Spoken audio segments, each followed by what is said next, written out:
supplement industry does about $6 billion a year convincing you that food isn't enough, that the right powder, the right pill, the right proprietary blend is the missing piece between you and the physique you actually want. Most of it is marketing wearing a lab coat. Today we're debunking the 10 biggest lies in that industry, one at a time, with the actual science behind why each one is nonsense. Let me fix that. Lie number 1. You need a $50 pre-workout to have a good workout. Strip away the neon packaging and the trademarked explosive energy matrix, and almost every pre-workout on the market is caffeine, a little beta-alanine for the tingles that make you feel like it's working, and just enough of everything else to justify the proprietary blend that legally hides the actual dosages from you. You don't know how much of anything you're getting except caffeine, and even that's usually printed in fine print you'd need a magnifying glass to find. A cup of coffee and a banana does the same job for about 90% less money, and you actually know what's in it.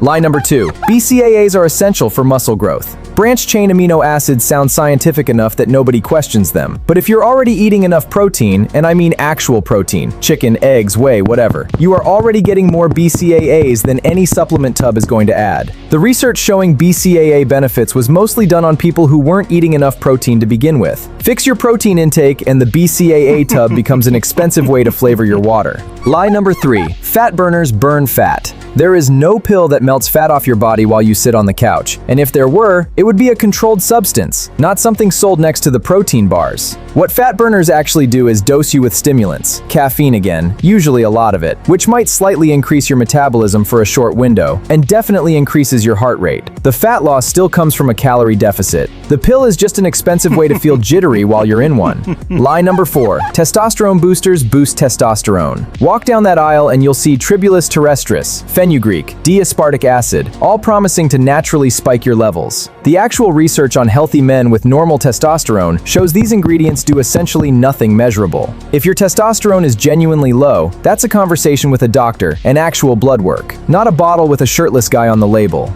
Lie number 5, and this one makes people angry because it's the opposite direction. Creatine is dangerous and causes kidney damage. Creatine is, without exaggeration, the single most researched supplement that exists, and the research consistently shows it's safe for healthy people, including long-term use. The kidney damage myth traces back to a handful of case studies involving people who already had kidney issues, not creatine causing damage in healthy users. It's cheap, it works, and the fear around it is almost entirely built on nothing.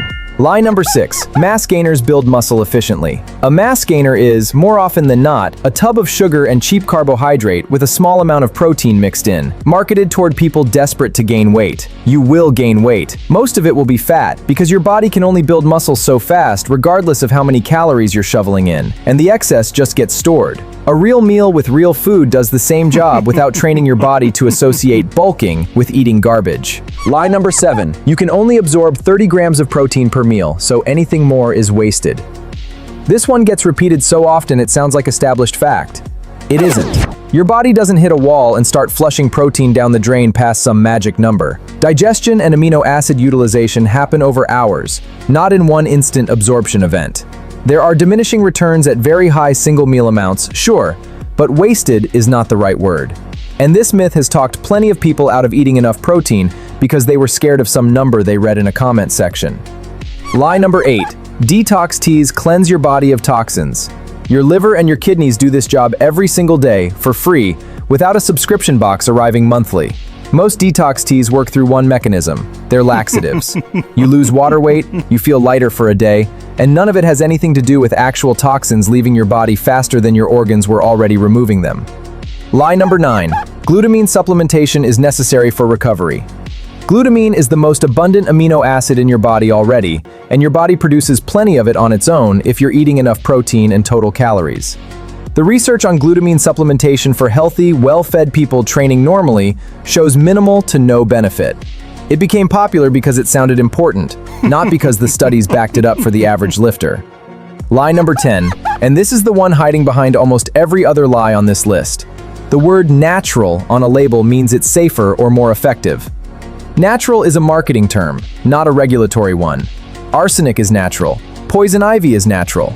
The supplement industry is barely regulated compared to actual medication, which means a company can print all natural on a label without proving the product does anything at all. Don't let one word on packaging replace actual research into what's inside. So here's what's actually left standing after debunking all 10. Protein powder, for convenience when you can't hit your numbers through food. Creatine, the most researched supplement in existence, cheap and genuinely effective.